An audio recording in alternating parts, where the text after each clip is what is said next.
In a previous video, we took a look at the activity library that was created by Chris Shiner and his colleague Beth Layton. And what I want to do in this video is encourage you to take a look at these ideas, but then also look at ways that you can transform them, quite literally, into something that will work in your learning environment. So for example, this activity is a scratch and solve activity. So we've got some basic sums here for addition, and you might be working on these with your students. Or you might be doing something for English language arts, or learning a new language, or some other type of quick practice type of activity. And this might not be the exact appropriate thing for your students. So let's back up the bus for a second and talk about what this activity actually creates, or what this slide here creates. So if we go over, remember that you can click here on, let's see, go back to his slideshow here. You can click here on this and it will take you to his library, his activity in the library, okay? And at that point you can hit save activity, and then you can bring it into your library and do the copy and edit.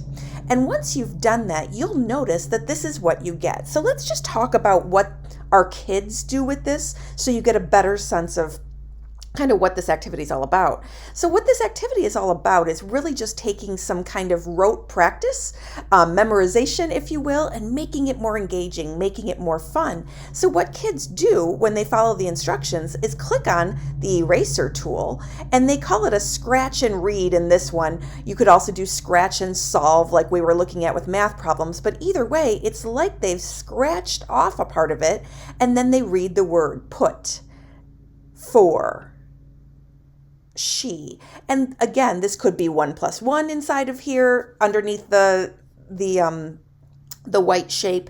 It could be a shape that they need to memorize the name of. It could be a new word in a new language if you're doing some English learning or learning about languages, a different target language. So lots of different possibilities. So let's take a look at how you could customize this for your own environment. So what I'm going to do is go back to this slide. So this is his slideshow, which we've linked in an earlier lesson. And what you want to do is make a copy of just this slide so that way you can edit it and make it your own. So what I did there is I went to File and I did make a copy of the selected slide. Okay, and then what that does is it creates a new slideshow where now I can change this to be whatever I want it to be. So first of all, if you wanted to, you could duplicate this slide many times. So we could go duplicate slide, or we could do a Command D and make a bunch of them. And that way then you could change this to be scratch and read. And then you could come in here to each one of these and put in your appropriate sight words or high frequency words, or you could change this to whatever it is that you want students to kind of be practicing. So maybe you're a 4th grade teacher or a 3rd grade teacher and you want to do a multiplication fact.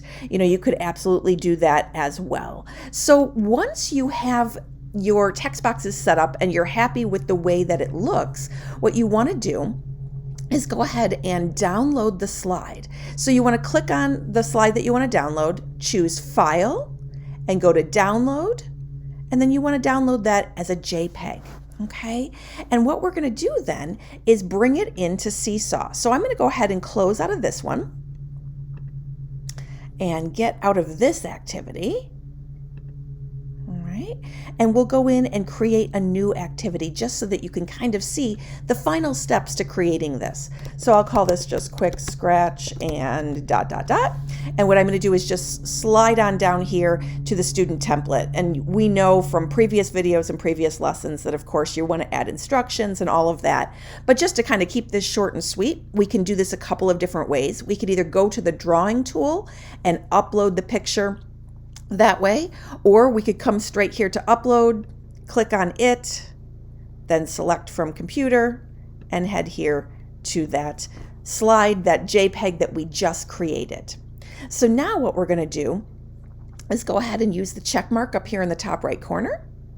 And our final thing to get this ready for our students is to cover up the blue space here. And because Chris has already created this template for us with these nice wide borders here on the hexagons. It makes it pretty easy. So we want to go here to probably, I would say, the pencil tool or maybe the pen tool, and we want to change it to white. And I'm going to click on it again to make sure that I choose maybe one of the largest thicknesses so that that way it doesn't take me a long time to go through and just do some covering up. So this is completely up to you whether you would want to take the time to create this kind of activity. This part here does take a while, but you can see that once you've done this, it creates a really fun environment for students to go in and do some basic practice. Basically, we're just looking for a way for students to just maybe have a little bit more fun as they're doing the practice. So I think the largest width or thickness here is probably our best bet. You can see that I'm going pretty quickly right now and kind of going outside the lines a little bit, but you get the idea. And so once you were done with this entire page, you would go ahead, use the check mark, and then that's how you could take something that he's created, kind of transform it for your own students, and then utilize it here in Seesaw.